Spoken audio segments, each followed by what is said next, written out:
Silent Night, Deadly Night. I just picked this up. This is the collector's edition by Scream Factory. Definitely wanted to check this one out. I already actually own a version of this by Anchor Bay, but we'll talk about that a little bit. Reverse slip or sleeve here. So on the inside is actually that cover, if you're familiar with that. The Ultimate Christmas Slasher. This thing is absolutely awesome. This was controversial at the time. Just completely loaded with gore and lots of gratuitous TNA. Total 80s classic right here. They actually remade this. Not surprised. They're always remaking everything. I've not seen the remake. What we have here is an uber sleazy guilty pleasure that is aired in my household at least once every December. For me, it's right up there with The Grinch Who Stole Christmas cartoon. That's by Steve Barton of Dread Central. This was definitely one of those films. I remember seeing this box in the video store growing up during the times, and I remember seeing this. Always remember the chimney with the Santa, axe and everything like that. So if you've not seen Silent Night, Deadly Night, you definitely want to add this to your pile.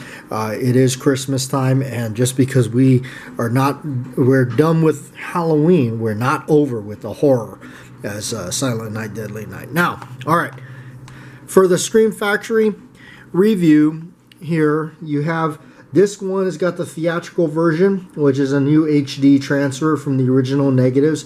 I have not checked that out yet, but here the unrated version on number 2. Disc 2 has a new HD transfer, the original, all this stuff. Now here's the deal, because this movie was so heavily censored, the bits that they cut out are restored back in here. My thought on this was, because I have this one. This is the Anchor Bay 30th edition anniversary.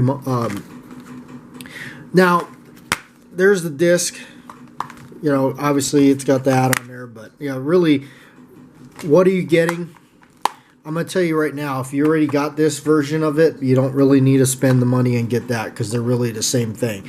I thought that when they were going to re-release this on the Scream Factory, I really thought that the scenes would have been cleaned up better, because all the gore scenes, when you see it, it's salvaged from footage that was obviously not in the greatest quality. So I think they did the best they could do on restoring it, which is awesome. I'm not complaining, but however, you can definitely tell that they're the insert scenes. That's one thing that I was hoping that they would correct with all the modern technology they have. I would have thought they would have corrected it.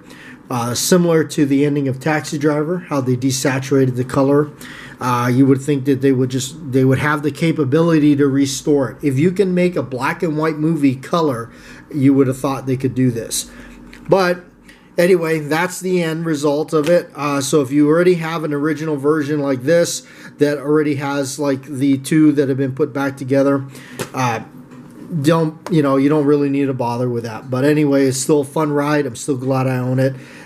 Still an awesome movie.